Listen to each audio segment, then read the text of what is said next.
he said that there's about 107 by the end of the process. Eric DeCosta said there'll be 170 to 195 draftable players on their board this year. Yeah, Malik will be on the board.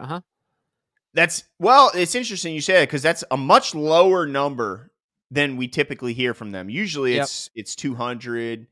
It's kind of a light list, and I think one of the big reasons why it's such a low number is because they've crossed every quarterback right off the list, and so that's a quick way to get that number down. But when you hear that the Ravens have all these picks, and then it I don't know, like what do you think this is kind of a draft where maybe this isn't the best draft to have a bunch of picks? Like, is that concerning? No, I think he that was interesting to me too, because at the beginning they talked about how the guys with the COVID year, it added some depth to the draft. Right. So I think that overall, I also heard that this is a relatively deep draft.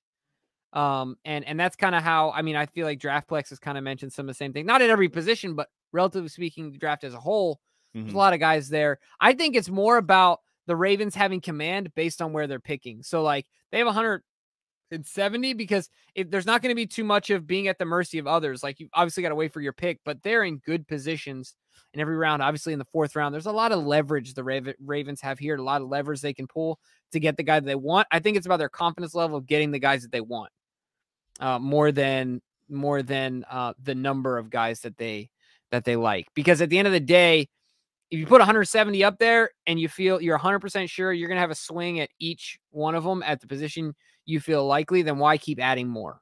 Yeah. So anyway, yeah, Jonas said, same thing. You guys saw it up on the screen.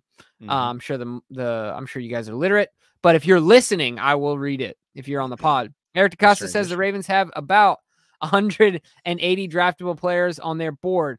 That total could go up or down over the next few weeks. DeCosta said that prospect pool is slightly smaller than those in previous years. And like you said, Glenn, I think the final number that he landed on was 170. He said around 170. So, it's going to be interesting to see what happens there. But I think it's more about their confidence level of getting those guys based on where they're drafting.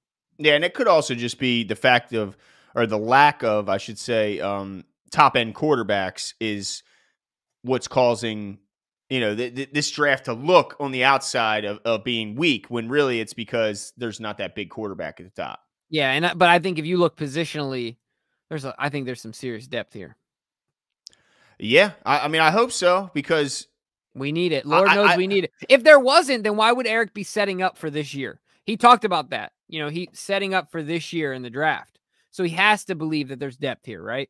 Yeah, absolutely. But and I hope so, because in years past, I feel like there's been less holes. Like, I feel like this year's scary.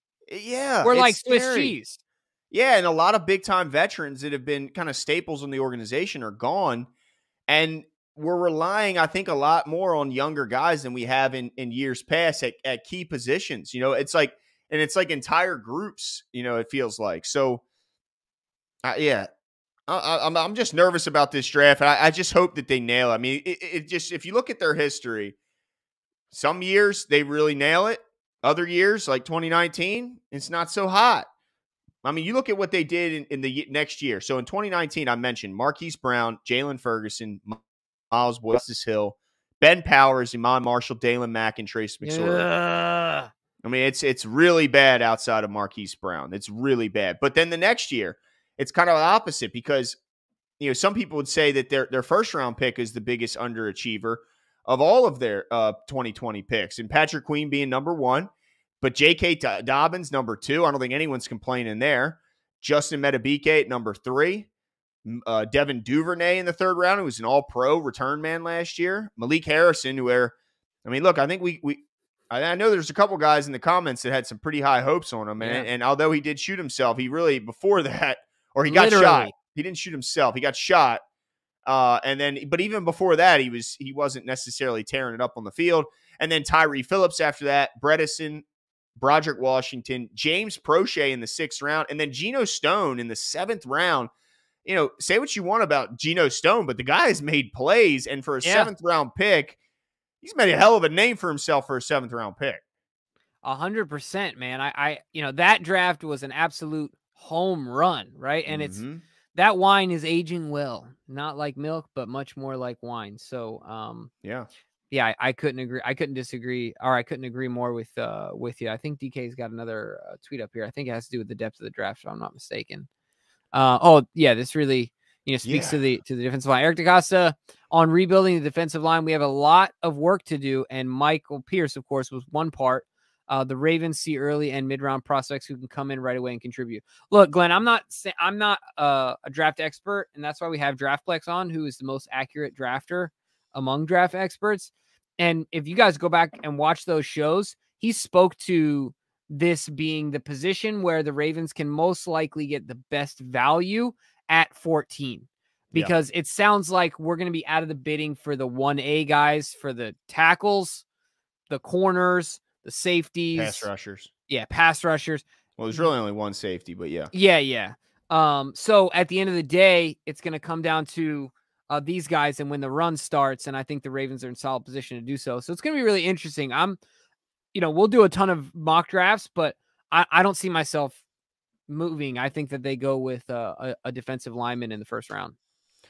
Yeah, it's certainly shaking out to be that way. You said it perfectly. There's a good chance that the tackle run happens.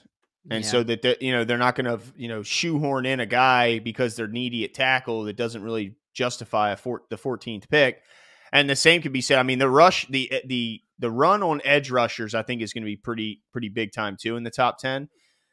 Well, all we can hope for, Jimbo, is that quarterback needy teams fall in love with a guy, because that's what we need. We need as many quarterbacks to go in the top 14 as possible, because then there is a shot of a Jordan Davis getting pushed down to the Ravens. Because I think the Ravens at 14 have a good shot at their choice at either of the guys from Georgia at being the centerpiece of their defense in the front line.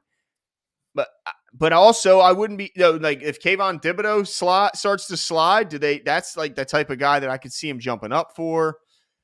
This is just such an intriguing draft. I mean, last year we kind of had a pretty good idea. Like we had a pretty good idea they were going wide receiver and edge, and and it ended up being perfectly true.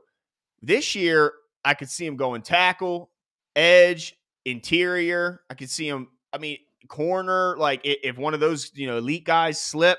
I mean, there's legitimately 4 to 5 positions where you can make a solid case for them taking. Yeah, I mean, 100%. This is the year where it is the hardest to predict what will happen early on in the draft. Don't get nervous because I'm here now.